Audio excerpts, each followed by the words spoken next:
శ్రీ గణేశాయ నమః. శ్రీమాత్రే నమః. శివాయ గురవే నమః. శ్రీకృష్ణ పరబ్రహ్మణే నమః. శ్రీరామాయ నమః. శ్రీ గురుభ్యో నమః. నారాయణం నమస్కృత్య నరం చైవ నరోత్తమం దేవీం సరస్వతీం వ్యాసం తతో జయముదీరయేత్. సచ్చిదానంద రూపాయ విశ్వోత్పత్యాదిహేతవే తాపత్రయ వినాశాయ శ్రీకృష్ణాయ వయం నమః. హిమకుంద మృణాళాభం దైత్యానాం పరమం గురుం సర్వశాస్త్ర ప్రకార్తం ప్రవక్తారం భార్గవం ప్రణమామ్యహం. ప్రియ భగవద్బంధువులారా, మోహనవాణి ఛానల్ ద్వారా నవగ్రహ పురాణ అంతర్గతమైనటువంటి నవగ్రహాల యొక్క చరిత్రని వింటూ ఉంటున్నటువంటి భక్తామ తల్లులకు తండ్రులకు మునుముందుగా నా యొక్క సాధువాదాలు. ఈరోజు నుంచి శుక్రగ్రహం యొక్క జనన వృత్తాంతం అలాగే వారి యొక్క మహిమ చెప్పుకుందాం. నిర్వికల్పానంద స్వామి తన శిష్యులకి గురుగ్రహం యొక్క వైభవాన్ని చెప్పాడు. ఆ తరువాత ఆ బృహస్పతికి సమకాలీకుడు సముడు అయినటువంటి శుక్రుడి యొక్క జన్మగాథను వినిపిస్తూ ఉన్నాడు. నవగ్రహాల్లో 6వ గ్రహమైనటువంటి శుక్రుడు బ్రహ్మమానస పుత్రులలో ప్రముఖుడైనటువంటి భృగు మహర్షి యొక్క పుత్రుడు. శుక్రుడు అన్నది ఆయనకి తల్లిదండ్రులు పెట్టిన పేరు కాదు. ఒక మహత్తరమైన కారణంతో ఆయనకు శుక్రుడు అనేటువంటి ఒక సార్థక నామధేయం ఏర్పడింది, బిరుదునామం. అనగానే ఆ రహస్యం ఏంటో మాకు చెప్పండి అను. మేము శుక్రుడే అనుకుంటున్నాం, ఆ పేరు రావడానికి కారణం ఏంటి గురువుగారు అని అడిగాడు. అంత తొందర ఎందుకు నాయన సదానంద, శుక్రుడి యొక్క చరిత్రను సంపూర్ణంగా వింటారు కదా. ఆ క్రమంలో ఆ రహస్య గాథ కూడా మీకు తెలుస్తుందిలే. శుక్రుడి యొక్క తండ్రి భృగు మహర్షి అని చెప్పాను కదా, ఆయన భార్య పేరు పులోమ. పులోమ అసుర వంశానికి చెందినటువంటి వనిత. మానవకాంత కాదు, దేవకాంత కాదు. భృగు మహర్షిని పెళ్లి చేసుకున్న తర్వాత ఆమె గర్భవతి అయింది. మొదటి నుంచి ఆమె మీద మనస్సు పడినటువంటి ఒక రాక్షసుడు ఉన్నాడు, పులోముడు వాడి పేరు. భృగువు లేని సమయంలో ఒక పంది రూపాన్ని ధరించి ఈ పులోమని అపహరించుకు వెళ్ళాడు. ఆ రాక్షసుడు పరిగెత్తుతూ ఉన్న సమయంలో నిండు చూలాలైనటువంటి పులోమకి ప్రసవం జరిగిపోయింది. మగబిడ్డ ఆమె గర్భంలో నుంచి కింద పడిపోయాడు. ఆ పిల్లవాడి పేరే చ్యవనుడు. చ్యవనుడు అంటే సుకన్యాదేవి యొక్క భర్త. ఆయనే కదా గురువుగారు చిదానందుడు అడిగాడు. అవును. ఆ చ్యవన మహర్షి గాథ అటు పక్కన పెడితే ఆ భృగుపత్ని పులోమను గురించి వినండి. ఆమె మహామహిమ కలిగినటువంటి స్త్రీమూర్తి, అమోఘమైన తపశ్శక్తి కలిగింది. భృగు మహర్షి యొక్క భార్యగా ఆమె అలవరుచుకున్నటువంటి పతిభక్తి ఆమె యొక్క శక్తిని మరింత పెంచింది. పతివ్రతా శిరోమణి కాబట్టి. భూపతనమై పుట్టినటువంటి చ్యవనుడు ఆ తరువాత తపస్సులో నిమగ్నమైపోయినాడు. ఆ తరువాత పులోమ భృగు మహర్షి దంపతులకి వజ్రశీర్షుడు, శుచి, ఔర్వుడు అనేటువంటి పుత్రులు పుట్టారు. అయితే ఆ పుత్రుల యొక్క సాధారణమైన మేధోశక్తి, సాత్వికత, పులోమను సంతోష పెట్టలేకపోయింది. ఈమె రాక్షస ప్రవృత్తి కలిగిన కన్య కదా, మహాశక్తి సంపన్నుడు, కత్తి వాదర లాంటి బుద్ధి కుశలత కలిగిన వాడు, కార్యదక్షత పట్టుదల కలిగినటువంటి వాడు, ముఖ్యంగా తాను ఏ వంశంలో ఉద్భవించిందో అంటే ఆ అసుర కులం పట్ల చెరగనటువంటి పక్షపాత ధోరణి కలిగినటువంటి వాడు తనకు పుత్రుడుగా కావాలి అనేది ఆ పులోమ యొక్క చిరకాల వాంఛ. చూసారా, తన వంశం వాళ్ళని ఉద్ధరించాలి అనుకున్నదాన్ని. తప్పేం కాదు. అది భృగు మహర్షి యొక్క ఆశ్రమం. ఆ ఆశ్రమ ప్రాంగణంలో ఒక చెట్టు నీడలో అరుగు మీద కూర్చొని ప్రాతకాలపు అనుష్ఠానం పూర్తి చేశాడు భృగు మహర్షి. అది గమనించినటువంటి పులోమ ఆయన దగ్గరకు వచ్చింది. నాథా, చూశారా, నీ కుమారులు మనం చెప్పకుండానే అడవికి వెళ్ళి దర్భలు సమిధలు సేకరించడానికి ప్రయత్నం చేస్తూ ఉన్నారు అంటూ ఉండగానే దర్భల కోసం సమిధల కోసం వెళ్ళినటువంటి కొడుకులు వస్తూ ఉన్నారు. ఆయన కంఠంలో పుత్రోత్సాహం లీలగా ధ్వనించింది. మహర్షికి కావలసినవి ఏమిటి? సమిధలు, దర్భలు, ఇటువంటివే కదా, కందమూలాలు. అవి తన పుత్రులు తెస్తూ ఉంటే అంతకంటే కావాల్సిందే ఉంటుంది.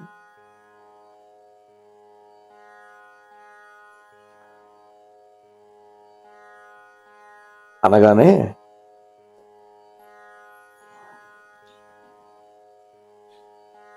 వాళ్ళు మీ పుత్రులు లేరండి, మీ లక్షణాలే పుణికి పుచ్చుకున్నారు అన్నదా. కొంచెం ఆ మనస్సులో కొరత ఉంది కదా, తన వంశాన్ని ఉద్ధరించేటటువంటి తత్వం కలిగిన వాడు ఇంకా పుట్టలేదని. అంటే మీకున్నటువంటి తాపస లక్షణాలు, సాత్విక గుణం, సౌమ్యత అన్నీ కూడా మీ కొడుకుల్లో ఉన్నాయి అన్నది. ఇక్కడ మీ కొడుకుల్లో ఉన్నాయి అన్నది అంటే తన ప్రమేయం లేకుండా పుడతారా కొడుకులు? సహజంగా ఇటువంటి మాటలు మాట్లాడుతూ ఉంటారు తల్లులు కానీ తండ్రులు కానీ. పిల్లవాడు తప్పు చేస్తే చూడు నీ కొడుకు ఏం చేశాడో అంటాడు తండ్రి సహజంగా. అనగానే భృగు అన్నాడు, అయితే నువ్వు చెప్పినవన్నీ నీలో లేవా ఆ లక్షణాలు అన్న. మీరే చెప్పండి, ఒకసారి నేను జన్మించిన వంశాన్ని గుర్తు చేసుకొని అన్నదాను. అంటే నేను రాక్షస వంశంలో పుట్టాను కాబట్టి నాకు అటువంటి సాత్వికమైనటువంటి గుణాలు ఉంటాయా అన్నట్టుగా ఉంటుంది. భృగు మహర్షి ఆశ్చర్యంగా చూశాడు. పులోమ నవ్వింది. అర్థం కాలేదా స్వామి, మన బిడ్డలు కేవలం సాత్వికులు, నేను కోరుకున్న లక్షణాలు ఉన్నటువంటి పుత్రుడు నాకింకా పుట్టనే లేదు అని కొంచెం సిగ్గుతోటి తలవాల్చి అన్నది. భృగువు కనుబొమ్మలు ముడివేశాడు. నువ్వు కోరుకున్న లక్షణాలు రా, ఇట్లా వచ్చి కూర్చో, ఆ లక్షణాలు ఏంటో నాకు చెప్పు అన్నాడు తెలియనట్లుగా. పులోమ భృగు యొక్క దగ్గరలో కూర్చుంది. ఎంత అమాయకులు స్వామి మీరు, చవనుడితో ప్రారంభించి ఇప్పటిదాకా మనకు పుట్టినటువంటి కొడుకులు నలుగురు సత్వగుణం పాలు ఎక్కువగా ఉన్నవాళ్లే కదా. అవును అన్నాడు. నేను కోరుకుంటున్నటువంటి కుమారుడు కేవలం సాత్వికుడే కాకూడదు, అతడిలో ఆత్మవిశ్వాసం ఉండాలి, ఆత్మ గౌరవం ఉండాలి, ఆత్మాభిమానం ఉండాలి, స్వయం నిర్ణయ శక్తి ఉండాలి, శాసించే గుణం ఉండాలి, సునిశ్చితమైన తీక్షణమైనటువంటి బుద్ధి ఉండాలి, సాహసం, పట్టుదల, కార్యదీక్ష, కార్యదక్షత, ఇటువంటి ప్రత్యేక లక్షణాలన్నీ కలిసి మూర్తీభవించినటువంటి అద్వితీయుడైనటువంటి పుత్రుడు నాకు కావాలి అన్నది. ఎన్ని లక్షణాలు చెప్పిందో చూడండి. అయితే ఇక్కడ నా వంశాన్ని ఉద్ధరించేవాడు కావాలనే మాట మాత్రం మాట్లాడాల.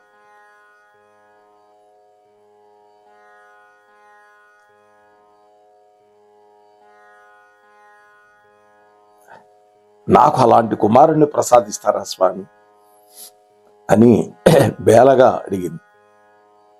పులోమా, నీకు తెలుసా, సాత్విక రాజస తామస లక్షణాల సమ్మేళన స్వరూపాన్ని నువ్వు కోరుకుంటున్నావు అన్నాడు. ఏమో స్వామి, మీరు చెప్పే నిష్పత్తులు నాకేం తెలియవు. సునిశ్చితమైనటువంటి ఖడ్గధార లాంటి మేధస్సుతో, రాజసం ఉట్టిపడే ప్రవర్తనతో, నీతిని నియమాలని నిర్దేశించే శక్తితో గొప్పవాడైనటువంటి కొడుకు నాకు కావాలి స్వామి. అదే నా కోరిక, నాలో బలంగా ఉంది ఈ కోరిక అన్నది. అయితే దేవి, కోరినటువంటి కొడుకుని పొందేటటువంటి అధికారం ప్రతి తల్లికి ఉంటుంది అంటూ భృగు మహర్షి అరుగు మీద నుంచి దిగి ఆశ్రమంలోకి వెళ్ళాడు. పులోమ ఆశ్రమ ప్రాంగణంలో ఉన్న పూల చెట్లకి నీళ్లు పోస్తోంది. ఆ ప్రక్కనే లేడి శరీరాన్ని వాత్సల్యంగా నిమురుతూ ఉన్నటువంటి భర్తని చూసింది.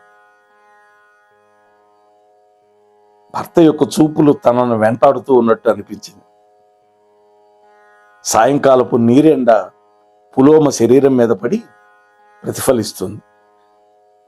గతంలో వివాహానికి ముందు ఆమె సంపాదించిన తపశ్శక్తి ఆమె మనస్సునే కాకుండా శరీరాన్ని కూడా పటిష్టంగా ఉంచింది.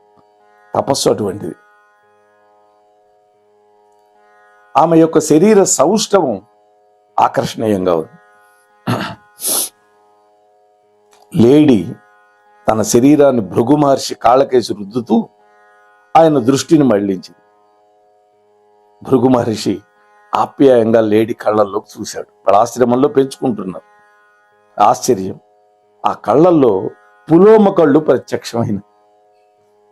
సహజంగా భార్య పట్ల ఆసక్తి కలిగిన వాడు కాబట్టి లేడీ కళ్ళల్లో కూడా తన భార్య కళ్ళని దర్శించగలిగాడు. ఇంతలో చీకటి పడింది. చల్లటి గాలి శరీరానికి గిలిగింతలు పెడుతుంది. చతుర్దశి చంద్రుడు నీలాకాశంలో నుంచి భూమి యొక్క సౌందర్యాన్ని వీక్షిస్తున్నాడా అన్నట్లుగా ఉంది. ఆశ్రమ ప్రాంగణంలో ఉన్నటువంటి పూల తోటలో ఉన్న పువ్వుల యొక్క పరిమళాలు మత్తెక్కిస్తూ ఉన్నాయి. ప్రశాంత వాతావరణం. ఆ తోటలో అటు ఇటు అడుగులు వేస్తూ ఉన్నాడు భృగు. ఆ ప్రక్కనే కూర్చొని ఆకాశం వైపు తల ఎత్తి బొమ్మలాగా కూర్చొని ఉంది పులోమ. అడుగులు చప్పుడు ఆగిపోయేసరికి తల వాల్చి చూసింది. పైకి చూస్తోంది ఆకాశంలోకి, కిందికి దృష్టి మరలించింది. తన ఎట్ట ఎదుట తననే తదేకంగా చూస్తున్నటువంటి పతిదేవుణ్ణి చూసింది. వెంటనే లేచి నిలబడింది. రండి స్వామి, మీకు నిద్రా సమయం అయింది అంటూ ఆశ్రమం వైపు నడవబోయింది. వెంటనే భృగు మహర్షి యొక్క కుడి చెయ్యి ఆమె యొక్క ఎడమ చేతిని పట్టుకొని ఆపేసింది. వెంటనే పులోమ తలకాయ తిప్పి ప్రశ్నార్థకంగా చూసింది. భృగు ఆమె చేతిని గట్టిగా పట్టుకునే ఉన్నాడు. భృగు మహర్షి ఏం మాట్లాడకుండా వెనక్కి తిరిగి కొంచెం దూరంలో ఉన్నటువంటి పొదరింటి వైపు నడుస్తూ ఉన్నాడు. పులోమ చేతిని పట్టుకొని ఆమె కూడా అడుగులు వేస్తోంది భర్త వెంట. వాళ్ళు సుఖాన్ని అనుభవించారు. భృగువు యొక్క వీర్యం ఆమె యొక్క గర్భంలో నిక్షిప్తమైంది. కాలం గడిచింది. నిండు చూలాలైంది. ఆమె కాకుండా వాళ్ళ ఆశ్రమంలో ఉండేటటువంటి హోమ ధేనువు కూడా నిండు చూలాలుగా ఉంది.